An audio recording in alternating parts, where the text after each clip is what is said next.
Mark సువార్త 14వ అధ్యాయం 3వ వచనం నుండి 9వ వచనం వరకు ఒకసారి ఆ వచన భాగాన్ని అంతా మనం చదువుకుందాం. ఆయన బేతనీలో కుష్ఠరోగి అయిన సీమోని ఇంట భోజనమునకు కూర్చొని ఉన్నప్పుడు ఒక స్త్రీ మిక్కిలి విలువగల అచ్చ జటామాంసి అత్తరుబుడ్డి తీసుకుని వచ్చి ఆ అత్తరుబుడ్డి పగలగొట్టి ఆ అత్తరు ఆయన తల మీద పోసెను. అయితే కొందరు కోప్పడి, ఈ అత్తరు ఇలాగు నష్టపరచనేలా, ఈ అత్తరు 300 దేనారములకు అంటే ఎక్కువ వెలకు అమ్మి బీదలకు ఇవ్వచ్చునని చెప్పి ఆమెను గూర్చి సనుక్కొనిరి. అందుకు యేసు ఇట్లనెను, ఈమె జోలికి పోకుడి, ఈమెను ఎందుకు తొందర పెట్టుచున్నారు? ఈమె నా ఎడల మంచి కార్యం చేసెను. బీదలు ఎల్లప్పుడూ మీతోనే ఉన్నారు, మీకు ఇష్టమైనప్పుడల్లా వారికి మేలు చేయవచ్చును. నేను ఎల్లప్పుడూ మీతో ఉండను. ఈమె తన శక్తి కొలది చేసి నా భూస్థాపన నిమిత్తము నా శరీరమును ముందుగా అభిషేకించెను. సర్వలోకంలో ఎక్కడ ఈ సువార్త ప్రకటింపబడనో అక్కడ ఈమె చేసినదియు జ్ఞాపకార్థముగా ప్రశంసింపబడనని మీతో నిశ్చయముగా చెప్పుచున్నాను. నేను ఈ చదువుకున్న వచనాల్లో మనం ఎలాంటి ఆత్మీయ పాఠం నేర్చుకోవచ్చు, ఏ విధంగా మనం నడుచుకోవచ్చు అనే అంశాన్ని మనం గమనిద్దాం. యేసు ప్రభువారి యొక్క భూస్థాపనకు ముందు మరియా ఆమె చేసినటువంటి కార్యం ఇలువైనటువంటి అత్తరు. ఆ అత్తరు బిడ్డిని ఎంత ఇలువైనదంటే చాలా ఇలువైనటువంటి అత్తరు. దాని వెల 300 దేనారములు. ఇలువైన అచ్చ జటామాంసి. ఈమె ఇలువైనటువంటి అత్తరు బిడ్డిని ఆమె చేతిలో ఉంది. అది యేసుప్రభువారు ఎక్కడ ఉన్నాడో కనుగొని ఆయన సీమోని ఇంట కూర్చొని ఉన్నాడని, భోజనానికి కూర్చొని ఉన్నాడని తెలుసుకొని అత్తరుబుడ్డి తీసుకొని ఆ ఇంటికి వచ్చింది. యేసుప్రభువారు అక్కడ ఉన్నారు. ఈమె అత్తరుబుడ్డి తీసుకొని వచ్చి ఆ ఇలువైనటువంటి అత్తరు 300 దేనారములు అటువంటి ఇలువ చేసేటువంటి అత్తరును 1 సంవత్సరం కష్టపడితే ఎంత? 1 సంవత్సరం కష్టపడి పని చేస్తే, సంవత్సరం అంతా కష్టపడి పని చేస్తే వచ్చే జీతం, సపోజ్ మీరు నెలకు 10,000 రూపాయలు సంపాదిస్తున్నారు. అది సంవత్సరం అంతా ఆ సంపాదన కూడబెడితే ఎంత అవుతుంది? 1,20,000 అవుతుంది. అంటే ఆమె జీవనం అంతా, అనగా సంవత్సరం అంతా కష్టపడిన సొమ్మంతా, ఆ డబ్బు అంటే ఆ విలువ, ఆ సొమ్ము యేసుప్రభువారికి అప్పగించినట్టు, ఇచ్చినట్టు. అంటే సంవత్సరం అంతా కష్టపడితే వచ్చేటువంటి ఆ సొమ్ముతో సేకరించిన ఇలువైనటువంటి అత్తరు. ఆ అత్తరును యేసుప్రభువారి దగ్గర తీసుకొని వచ్చి ఆ అత్తరు బుడ్డిని పగలగొట్టి యేసుప్రభువారి తల మీద పోసింది. ఆ అత్తరును ఆయన పాదాల మీద కూడా పోసింది. ఆరోగ్యకరమైన హృదయం నుండి శ్రేష్టమైంది ఇవ్వబడుతుంది.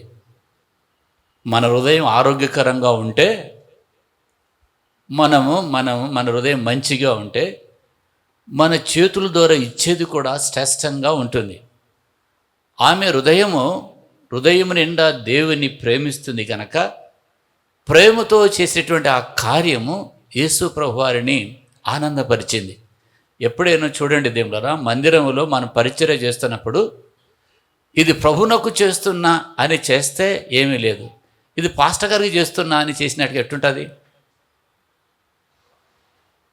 ఎప్పుడు కూడా పరిచర్య అనేది ఎలా ఉంటుందంటే, వాక్యం చెప్తున్నా నేను, లేకపోతే పరిచర్య చేసే మీరు కొందరు ఇక్కడ పాటలు పాడారు, కొయిర్ వారు పాటలు పాడారు, కొయిర్ లీడర్ పాట పాడారు, తర్వాత మనమందరం కలిసి పాట పాడాం. దానికి ముందు రోజు శనివారం దీని అంతా శుభ్రం చేసి సిద్ధపరిచారు ఈ రోజుకు. తర్వాత దీన్ని అరేంజ్ చేసే వాళ్ళు ఉన్నారు. సంఘములో యవన బిడ్డలు కొంతమంది మ్యూజిక్ ప్లే చేసేవారు. ఇదంతా సంఘ పరిచర్యలో ఉన్నారు. అయితే వీరందరికీ వాక్యం చెప్పే నాకు, పరిచర్య చేసేటువంటి బిడ్డలకు అందరికీ దేవుడు సమానంగా తన యొక్క ఆశీర్వాదాన్ని పంచిపెడతాడు. ఈమె చేసిన కార్యం ఏమిటంటే, ఆమె హృదయం ఏంటంటే యేసుప్రభువారిని తైలాభిషేకం చేసింది. అత్తరును అంటే శ్రేష్టమైంది సమర్పించింది. దేవుడికి శ్రేష్టమైనది సమర్పించింది.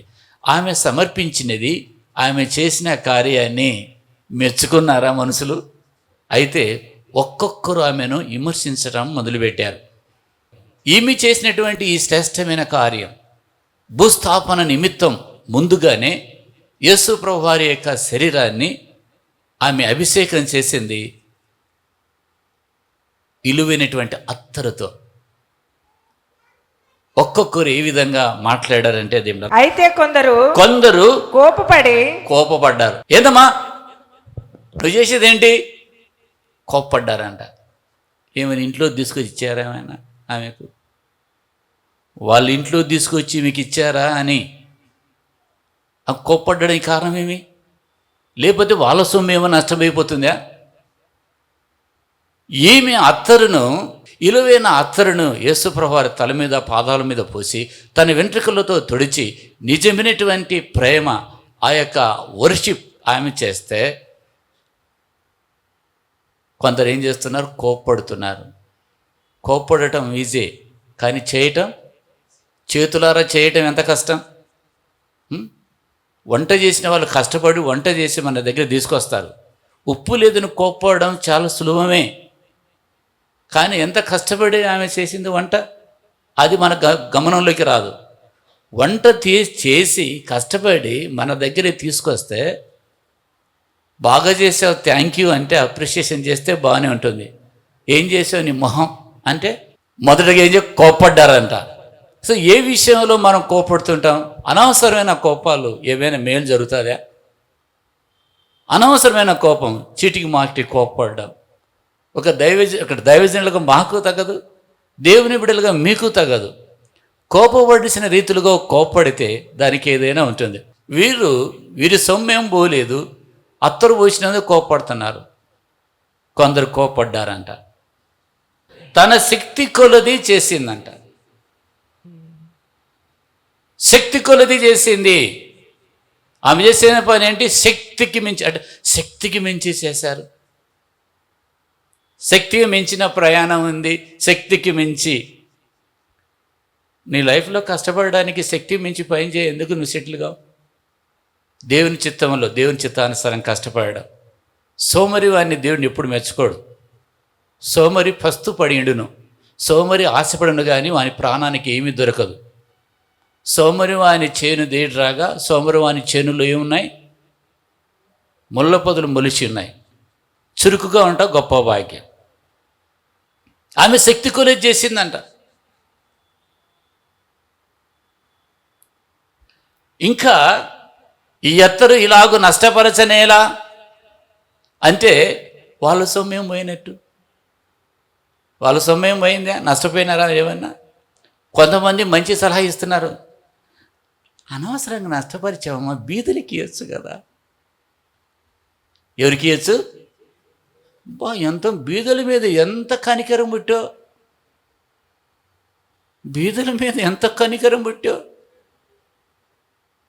బీదలకి ఇవ్వచ్చు కదమ్మా, అనవసరంగా కింద వచ్చినావు, తల మీద వచ్చివి, పాదాల మీద వచ్చివి, కింద పడిపా. బీదలకి ఇవ్వచ్చు కదా అమ్మి. దాని గుడక మాట్లాడలేదని మౌనంగా ఉంది. కోప్పడినా మౌనంగా ఉంది. ఇక్కడ కోప్పడితే మౌనంగా ఉన్న వాళ్ళు ఉన్నారా? కోప్పడతారా తిరిగి?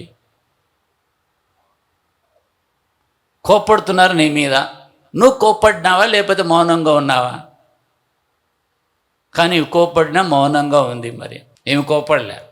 ఎందుకు ఈ నష్టం అంటే ఏం మీ సొమ్మ అని అనలేదు, మౌనంగా ఉంది. అందుకు యేసు ఇట్లనెను, ఈమె జోలికి పోకుడి, ఈమె జోలికి పోకుడి. ఈమెను ఎందుకు తొందర పెట్టుచున్నారు? ఇంకా కొంతమంది సనుక్కున్నారంట. ఆమెను సనుగుకొనిరి. కొంతమంది తొందర పెట్టారంట. ట్రబుల్, ఇబ్బంది పెట్టడం, అది మంచి లక్షణం కాదు. కుటుంబంలో కొందరిని తొందర పెడుతున్నారు, వారు ప్రశాంతంగా ఉండలేరు. ట్రబుల్ పెట్టడం అన్ని, చిన్న విషయాన్ని ట్రబుల్ చేయడం అన్ని. అన్ని సమయాల్లో మనకు అంత దీర్ఘశాంతం ఉండదు. క్రిస్టియన్స్గా, దేవుని బిడ్డలుగా దీర్ఘశాంతంతో ఉండాలని మనం చెప్పుకుంటాం. మనకు ఒక లిమిటేషన్స్ ఉంటాయి. సాధ్యమైనంత వరకు ఓర్చుకునే గుణం దేవుని దగ్గర అడుగుతాం. అది ఆ ఓర్చుకునే గుణం కూడా లేకుండా రెచ్చగొట్టడం అనేది మంచి కాదు దేవుళ్ళ. ఒక వ్యక్తిని రెచ్చగొట్టడం, అది కుటుంబంలో ఆ రెచ్చగొట్టడం ఒకరినొకరు మంచిది కాదు. వారి రెస్పాన్స్ అలా ఉంది. ఎలా ఉంది? బాగానే ఉంది అంటారా? రియాక్షన్. ఆమె మంచి కార్యం చేస్తే వాళ్ళ రియాక్షన్ ఎలా ఉంది? బాగుందా? కోపడ్డారు? ఈ నష్టం ఎందుకు అన్నారు? ఎందుకు నష్టపరుస్తా ఉన్నారు? బీదులకి వచ్చని మంచి ఉచిత సలహాలు ఇచ్చారు, తొందర పెట్టారు.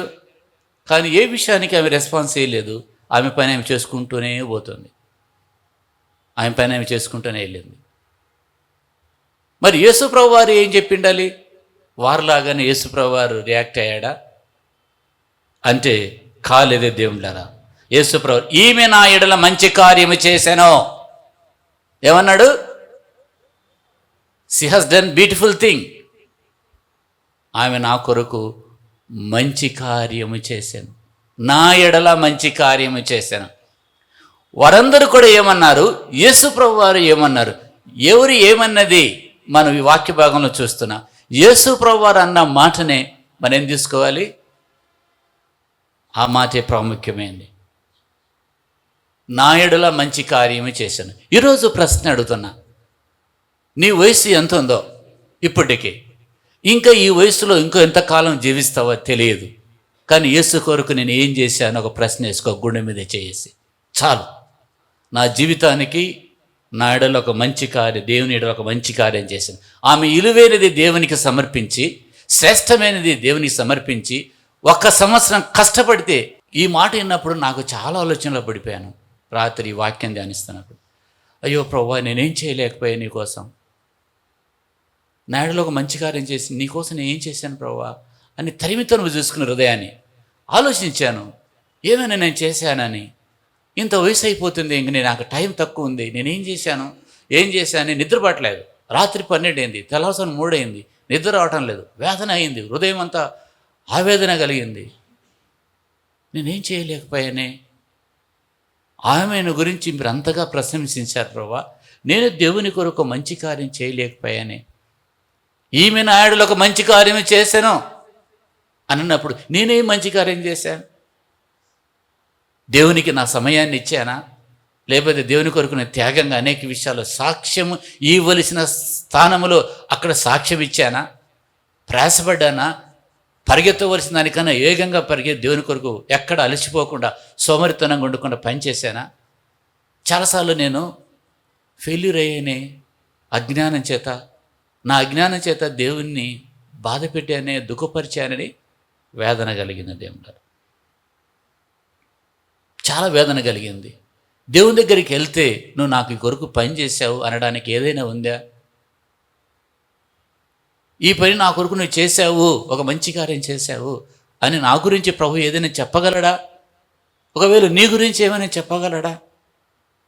ఒక యవనస్తునివైతే ఇంకా సమయం ఉంది నీకు అంటే నువ్వు నాలాగా బైబిల్ పట్టుకొని వాక్యం బోధించాలని కాదు. నీ అంతటా నువ్వు మంచిగా ఉండు, చాలు. అదే దేవునికి మహిమ. నీ అంతటా నువ్వు మంచిగా ఉండు, దేవుని వాక్యము వెలుగులో నడువు, అదే దేవుడికి మహిమ. ఈమె నా ఎడల మంచి కార్యము చేసెను, తన శక్తి కొలది చేసింది. ఇందాక చెప్పాను కదా, నా భూస్థాపన నిమిత్తము నా శరీరమును ముందుగా అభిషేకించెను. ఆ భాగ్యం ఆమెకు దొరికింది, యేసుప్రభు శిష్యులు దొరకలే. దగ్గరే ఉన్నారు, బోధ విన్నారు, ఆయనతో నడిచారు, ఆయన బోధ విన్నారు, పరలోక సంగతులు విన్నారు, సంతోషించారు, ఆనందించారు, బాగానే ఉంది. కానీ ఏ శిష్యునికి కూడా 12 మందిలో యేసుప్రభు వారిని అభిషేకించేటువంటి భాగ్యం దొరకలే, ఈమెకు దొరికింది. దేవుడు మనకు అవకాశాలు ఇస్తాడు శ్రేష్టమైన పనులు చేయడానికి. అది మనం గ్రహించి ఆ పని చేస్తే ఆ దీవెన మన పిల్లలకు తరతరాలకు అది ఆశీర్వాదం, దాచించేటువంటి ధనం. నా భూస్థాపన నిమిత్తం నా శరీరమును ముందుగా అభిషేకించను అని యేసుప్రభు వారు ఆమె చేసిన కార్యాన్ని ప్రశంసించాడు, ఆనందపరుషుడయ్యాడు యేసుప్రభు వారు. దేవుని ఆనందపరచటం, సంతోషపరచటం, మంచి కార్యం చేసి దేవుని సంతోషపరిచింది ఆమె. 14:9 వచ్చింది. సర్వలోకంలో ఎక్కడ ఈ సువార్త సర్వలోకములో ఎక్కడ సువార్త ప్రకటింపబడనో, అంటే సువార్త ఎక్కడ ప్రకటించబడుతుంది? అంతటా ప్రకటించబడుతుంది కదా. ప్రపంచం సర్వలోకములో, లోకమంతటా సువార్త ఎక్కడ ప్రకటించబడునో అక్కడ ఈమె చేసినది అక్కడ ఈమె చేసినది జ్ఞాపకార్థముగా ప్రశంసింపబడిననియు మీతో నిశ్చయముగా చెప్పుచున్నాను. ఆమె చేసినటువంటి కార్యానికి దేవుడు ఊరికి వదిలిపెట్టలే, ఫలమీయకుండా వదిలిపెట్టలే. ఎవరికి అప్పు ఉండడాయన? అప్పుండే దేవుడు కాదాయన. నువ్వు చేసిన దానికి తిరిగి నీకు ప్రతిఫలం ఇచ్చే దేవుడు ఆయన.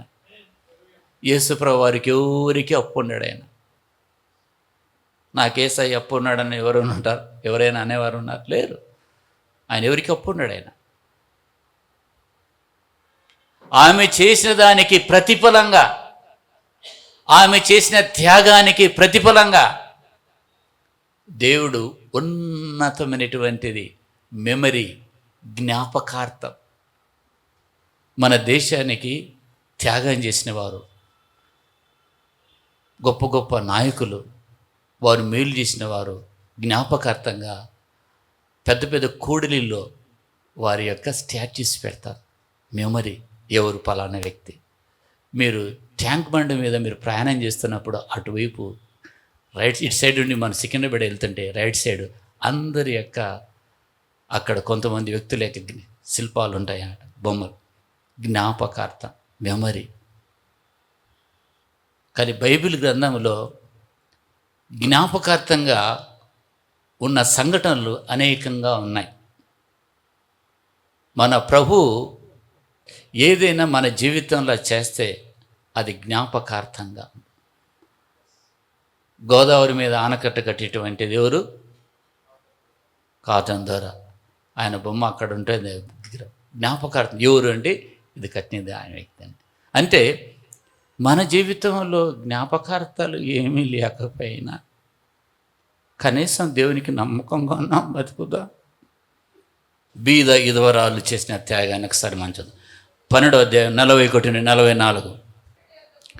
ఆయన కానుక పెట్టేద్దో కూర్చుండి జనసమూహం ఆ కానుక పెట్టెలో డబ్బులు వేయట చూచుండెను. ఇక్కడ కానుక పెట్టి ఉంది. కానుక పెట్టే దగ్గర యేసుప్రభు కూర్చున్నాడంట. అందరూ వచ్చి కానుకలు వేస్తున్నారంట.